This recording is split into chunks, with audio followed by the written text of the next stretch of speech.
اس محرم کے مہینے میں روزہ رکھنے والے کے لیے کیا کیا ثواب ملتا ہے، کس طرح کا اجر دیا جاتا ہے۔ سب سے پہلے حدیث پاک ہیں، اس حدیث کو امام مسلم نے بھی لکھا، اس حدیث کو امام ابو داود نے بھی، امام ترمذی نے بھی، امام نسائی نے بھی لکھا اور امام ابن ماجہ نے بھی اس حدیث کو لکھا۔ اتنے محدثین اس مہینے کے روزے کی فضیلت کے تعلق سے حدیث اپنی کتاب میں لاتے ہیں۔ کہتے ہیں کہ حضرت ابو ہریرہ رضی اللہ تعالی عنہ نے ارشاد فرمایا کہ نبی کریم صلی اللہ تعالی علیہ وسلم ارشاد فرماتے ہیں، افضل الصیام بعد رمضان شہر اللہ المحرم وافضل الصلاة بعد الفریضۃ صلاة اللیل۔ نبی کریم صلی اللہ تعالی علیہ وسلم ارشاد فرماتے ہیں، رمضان کے بعد اللہ کے مہینے محرم کے روزے افضل ہیں۔ رمضان کے روزے کے بعد جس مہینے میں روزے رکھنا افضل ہیں وہ مہینہ کون سا ہے؟ وہ مہینہ محرم کا مہینہ ہے۔ اور ایک حدیث پاک میں ہے، امام طبرانی معجم الصغیر میں لکھتے ہیں، کہتے ہیں حضرت ابن عباس رضی اللہ تعالی عنہما بیان کرتے ہیں کہ نبی کریم صلی اللہ تعالی علیہ وسلم نے ارشاد فرمایا، جس نے محرم کے دن کسی بھی دن، محرم کے کسی بھی دن روزہ رکھا، اللہ تعالی ہر دن کے بدلے 30 دن روزے رکھنے کا ثواب عطا فرمائے گا۔ یہ تمام حدیثیں جو میں نے آپ کے سامنے بیان کی ہیں، یہ حدیثیں محرم کے روزوں کے فضیلت کے تعلق سے بیان کرتی ہیں۔ اب محدثین ان حدیثوں کو جمع کر کے محدثین کہتے ہیں کہ کیا اس مہینے کے پورے روزے مراد ہیں یا پھر کچھ خاص روزے مراد ہیں؟ محدثین کہتے ہیں کہ اس مہینے کے 9 اور 10 یعنی عاشورے کے دن اور عاشورے سے پہلے یا عاشورے کے بعد کے روزوں کے تعلق سے ان حدیث میں بیان کیا گیا ہے کہ جو آدمی محرم الحرام کے 9 10 کو یا 10 11 کو روزے رکھتا ہے، اللہ تبارک و تعالی انہیں یہ ثوابات عطا فرماتا ہے۔ اب تصریح کے طور پر نبی کریم صلی اللہ تعالی علیہ وسلم نے خاص عاشورے کے دن کے روزوں کی فضیلت بھی بیان کی ہے۔ خاص نبی کریم صلی اللہ علیہ وسلم نے جو 10 محرم الحرام کو روزہ رکھتے ہیں ان کے تعلق سے بھی نبی نے حدیثیں بیان فرمائی ہیں۔ عاشورے کے روزے کے تعلق سے پہلی حدیث ہے، اس حدیث کو امام مسلم نے، امام ابن ماجہ نے لکھا۔ کیا کہتے ہیں؟ کہتے حضرت ابو قتادہ رضی اللہ تعالیٰ عنہ نے بیان فرمایا کہ نبی کریم صلی اللہ تعالی علیہ وسلم نے ارشاد فرمایا، یکفر السنۃ الماضیہ۔ نبی ارشاد فرماتے ہیں کہ جو بندہ عاشورے کے دن روزہ رکھتا ہے، عاشورے کے دن روزہ رکھتا ہے تو اللہ تعالی اس کے گزشتہ سال کے سارے گناہوں کو معاف فرما دے گا۔ جو عاشورے کے دن روزہ رکھتا ہے اس کے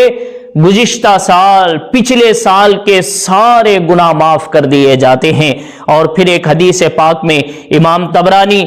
حسن سند کے ساتھ بیان کرتے ہیں، کہتے ہیں کہ حضرت ابو سعید خدری رضی اللہ تعالی عنہ بیان کرتے ہیں کہ نبی کریم صلی اللہ تعالی علیہ وسلم نے ارشاد فرمایا کہ جس نے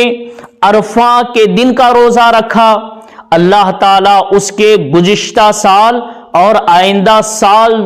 دونوں کے گناہ بخش دے گا، اور جس نے عاشورے کا روزہ رکھا اللہ تعالیٰ اس کے 1 سال کے گناہ کو معاف فرما دے گا۔ سبحان اللہ، سبحان اللہ، کیا فضیلت ہے ماہ محرم عاشورے کے دن کے روزے کی۔ جو بندہ روزہ رکھتا ہے اللہ تعالیٰ 1 سال کے گناہ معاف فرما دیتا ہے۔ یہ صرف حضور نے حکم نہیں فرمایا بلکہ حضور علیہ الصلوۃ والسلام نے خود روزے بھی رکھے اور پھر صحابہ کو آپ نے حکم فرمایا ہے۔ آئیے وہ حدیث بھی سنتے ہیں۔ امام مسلم لکھتے ہیں کہ حضرت ابن عباس رضی اللہ تعالی عنہما ارشاد فرماتے ہیں کہ نبی کریم صلی اللہ تعالی علیہ وسلم نے عاشورے کا روزہ خود بھی رکھا، خود بھی عاشورے کا روزہ رکھا اور پھر لوگوں کو اس مہینے کے روزے رکھنے کا حکم بھی ارشاد فرمایا۔ اور پھر حضرت ابن عباس رضی اللہ تعالی عنہما بیان کرتے ہیں کہ حضور نے اس دن کا روزہ رکھا کیوں، شروع کب سے ہوا یہ روزہ؟ کہتے ہیں کہ نبی کریم صلی اللہ تعالی علیہ وسلم جب مدینہ پاک آئے، حضور علیہ الصلوۃ والسلام نے عاشورے کے دن یہودیوں کو روزہ رکھا ہوا دیکھا تو حضور علیہ الصلوۃ والسلام نے پوچھا ان سے کہ تم اس دن کا روزہ کیوں رکھتے ہو، کیوں اس دن روزہ رکھتے ہو؟ تو انہوں نے کہا کہ اس دن حضرت موسیٰ علیہ السلام کو اور ان کی قوم بنی اسرائیل کو اللہ نے فرعون جیسے ظالم بادشاہ سے نجات عطا فرمائی، فرعون کو پانی میں غرق کر دیا۔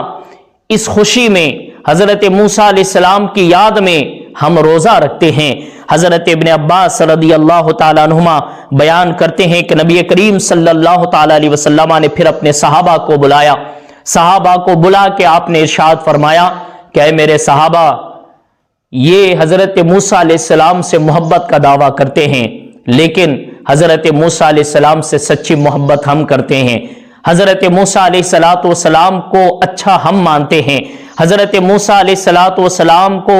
صحیح معنوں میں ہم ان کو جانتے پہچانتے مانتے ہیں، لہٰذا ہمارا حق بنتا ہے کہ ہم زیادہ ان کی محبت میں، ہم ان کو زیادہ ماننے والے ہیں، اس لیے ہم بھی اس ماہ کے اس دن کا روزہ رکھے۔ لیکن اے میرے صحابہ یاد رکھو، یہ یہودی ایک دن کا روزہ رکھتے ہیں، ہم ان کی مخالفت کریں گے اور ہم ایک دن کا روزہ نہیں بلکہ ہم 2 دن کے روزے رکھیں گے، یا تو 9 اور 10 کو روزے رکھنا ہے یا 10 اور 11 کو روزہ رکھنا ہے۔ تو یہ جو جتنی حدیثیں آپ نے سنی ہیں یہ ساری حدیثیں محرم الحرام کے روزے، خصوصاً 9، 10 یا 10، 11 کے روزے، یعنی خاص طور پہ عاشورے کے دن کے تعلق سے نبی کریم صلی اللہ تعالی علیہ وسلم نے ان حدیث میں فضیلتیں بیان کی ہیں۔ کوششیں کریں کہ عاشورے کے دن کا بھی روزہ رکھیں اور عاشورے کے دن ایک دن پہلے یا ایک دن بعد ضرور روزہ رکھیں، یہ نبی کا حکم ہے۔ اگر آپ کو اتنا وقت نہیں ملا یا کسی وجہ سے آپ عاشورے کے دن سے پہلے والا روزہ اور بعد والا روزہ نہیں رکھ سکے تو کم سے کم عاشورے کا دن کا روزہ ضرور رکھے، کیونکہ نبی کریم صلی اللہ تعالی علیہ وسلم نے نفل روزے میں اس روزے کو بہت زیادہ حضور علیہ الصلوۃ والسلام نے محبت کی ہے، نفلی روزے میں حضور علیہ الصلوۃ والسلام نے اس روزے کو بڑی فضیلتیں دی ہے۔ اللہ سے دعا ہے اللہ تعالی ہم تمام کو اس ماہ کے ان دنوں کے روزے رکھنے کی توفیق عطا فرمائے۔